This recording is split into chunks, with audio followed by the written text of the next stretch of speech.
Hello everyone, myself Vishakha from Law IQ, and in this video today I'll going to explain you about administrative tribunals.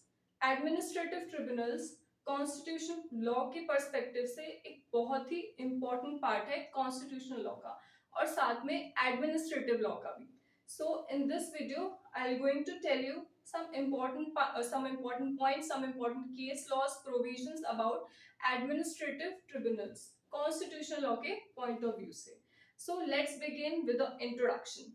तो अगर हम word की बात करें administrative tribunal, administrative का मतलब होता है गवर्नमेंट के कुछ ऑर्गन्स, गवर्नमेंट के कुछ मेंबर्स जो कि एडमिनिस्ट्रेशन को वर्क करने में, सिस्टम को वर्क करने में हेल्प करती है, वो एडमिनिस्ट्रेटिव अथॉरिटीज. और tribunals is basically type of court जो कि कुछ पर्टिकुलर इश्यूज, कुछ पर्टिकुलर डिस्प्यूट्स को एड्रेस करता है. तो एडमिनिस्ट्रेटिव ट्रिब्यूनल्स की नीड क्या थी? We have the lower court, high court, supreme court. So इसकी नीड ये थी कि हाई कोर्ट के ऊपर जो बर्डन था वो बहुत ही ज्यादा था केसेस का. So for the speedy and flexible judgment administrative tribunals was introduced. So basically ये एडमिनिस्ट्रेटिव ट्रिब्यूनल हाई कोर्ट के ज्यूरिसडिक्शन को एक्सक्लूड करने पे उस ऑब्जेक्टिव पे वर्क करते हैं. Objective of administrative tribunal is basically excluding the jurisdiction of high court under article 226 and 227. So अब इसके प्रोविजंस की बात करें तो 42nd कॉन्स्टिट्यूशन अमेंडमेंट जब इंट्रोड्यूस हुआ उसके अंदर पार्ट 14A इंट्रोड्यूस हुआ और ये एडमिनिस्ट्रेटिव ट्रिब्यूनल का कॉन्सेप्ट आया जिसमें दो आर्टिकल ऐड किए गए, article 323A and article 323B. उसके बाद आपका एडमिनिस्ट्रेटिव ट्रिब्यूनल एक्ट ऑफ 1985 भी आया. ये इंट्रोड्यूस किया गया गवर्नमेंट ने ताकि सारे सेंट्रल लेवल पे और स्टेट लेवल पे एडमिनिस्ट्रेटिव ट्रिब्यूनल आपका इंट्रोड्यूस किया जाए, एडमिनिस्ट्रेटिव ट्रिब्यूनल एस्टेब्लिश किया जाए at the centre and the state level. तो अगर हम बात करें आर्टिकल 323A की, तो इसमें आपके जितने भी एडमिनिस्ट्रेटिव इश्यूज हैं, एडमिनिस्ट्रेटिव डिस्प्यूट्स हैं, यानी कि disputes related to governmental services like the recognisation, the appointments, the promotion, उस चीज में जो भी इशू है गवर्नमेंट बेसिकली सर्विसेज में, वो आर्टिकल 323A में एड्रेस किया जाएगा. Then comes to the next, that is the article 323B. इसके अंदर आपके अदर डिस्प्यूट्स एड्रेस किए जाएंगे by the tribunals. Other disputes मतलब कि like the taxation issue, levy, जो चार्जेस आपके ऊपर इम्पोज होते हैं, जो फाइन इम्पोज होता है, the labour disputes, exports, imports, foreign exchange, वो सारे टाइप के इश्यूज आपके आर्टिकल 323B में एड्रेस किए जाएंगे. तो जब ये प्रोविजंस इंट्रोड्यूस हुए तो इसे चैलेंज किया गया, इस पर्टिकुलर पार्ट को चैलेंज किया गया, इस एडमिनिस्ट्रेटिव ट्रिब्यूनल को चैलेंज किया गया, जिसके अंदर की इसकी कॉन्स्टिट्यूशनल वैलिडिटी को चैलेंज किया गया. सो बेसिकली कॉन्स्टिट्यूशनल वैलिडिटी क्यों चैलेंज हो सकती है? इसका मतलब कि कुछ ना कुछ प्रोविजन या कुछ वायोलेट करता है ये कॉन्स्टिट्यूशन के अंदर. सो उसका अगर हम पार्ट देखें तो under article 323A clause 2D and under article 323B clause 3D के अंदर it talks about excluding the jurisdiction of high court. तो अगर हम इसका मतलब आप समझते हैं कि जो केसेस एडमिनिस्ट्रेटिव ट्रिब्यूनल में आ रहे हैं, जो उसकी जजमेंट आ गई, that is the final judgment, उसके बाद में हाई कोर्ट में आप नहीं जा सकते हो, हाई कोर्ट में उसकी अपील नहीं हो सकती है. But it does not exclude the jurisdiction of Supreme Court under Article 136. 136 special leave petition की बात करता है ऑफ सुप्रीम कोर्ट, तो वो एक्सक्लूड नहीं करता है. You can go to supreme court after the decision of administrative tribunal, but you can not go to high court.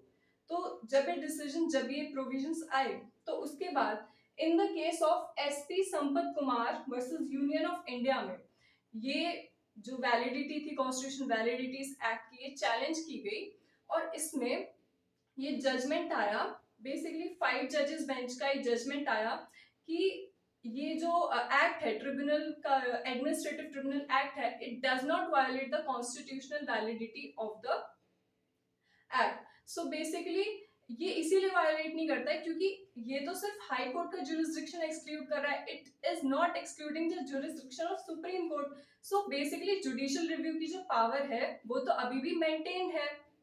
Supreme court के through you can go and appeal and file the case if you are not satisfied with the judgment of administrative tribunal. And एक चीज और बताई गई इस case में कि जो एडमिनिस्ट्रेटिव ट्रिब्यूनल है वो हाई कोर्ट के सब्स्टिट्यूट है. सब्स्टिट्यूट का मतलब वी ऑल नो, सब्स्टिट्यूट मतलब कि उसकी जगह पर किसी को ले आना. सो बेसिकली ये चीज बोल दी गई थी SP Sampath Kumar versus union of India के केस में.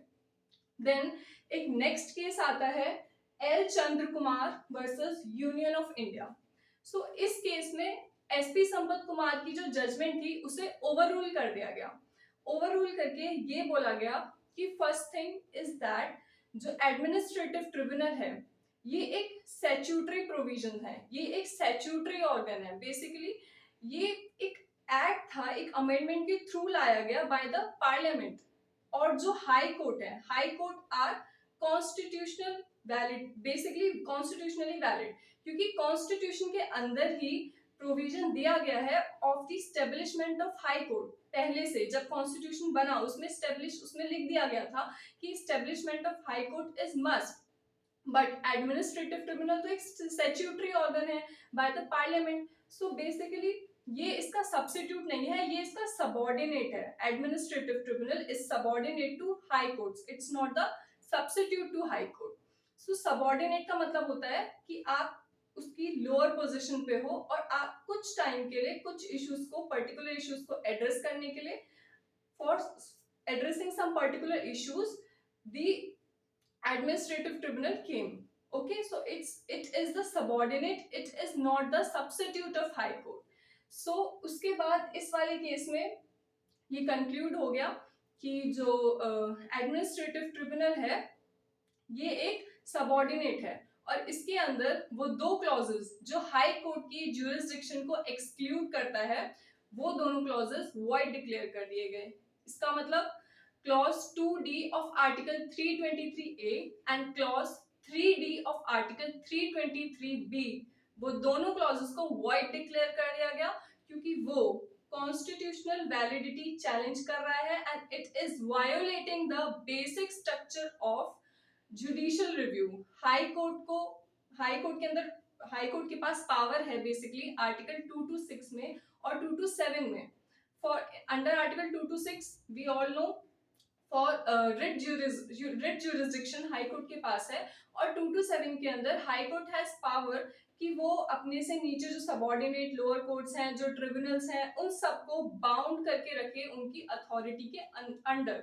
तो बेसिकली ये जो दोनों चीजें हैं ये हाई कोर्ट के अंदर उसका जुडिशियल रिव्यू का जो पावर है उसे चैलेंज करता है. तो वो दोनों क्लॉजेस को वॉइड डिक्लेयर कर दिया गया और ये ही डिक्लेयर हुआ कि यस हाई कोर्ट के पास भी अपील जा सकती है.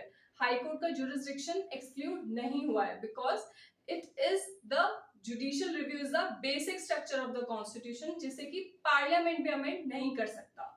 सो अगर हम कंक्लूजन पे आए तो I conclude that administrative tribunal एक बहुत ही इंपॉर्टेंट पार्ट है क्योंकि administration is also very important part in our country.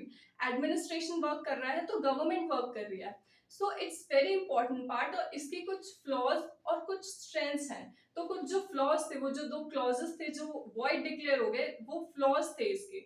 So basically but इसकी कुछ स्ट्रेंथ भी है कि ये बहुत हेल्पफुल है, ये हाई कोर्ट पे जो बर्डन है उस बर्डन को रिड्यूस करने में बहुत ही ज्यादा हेल्प करता है. सो एडमिनिस्ट्रेटिव ट्रिब्यूनल की नीड जो थी वो बहुत ही ज्यादा इंपॉर्टेंट थी. So with this I and this video and thank you for watching the video. If you like the video then please like, share and subscribe it.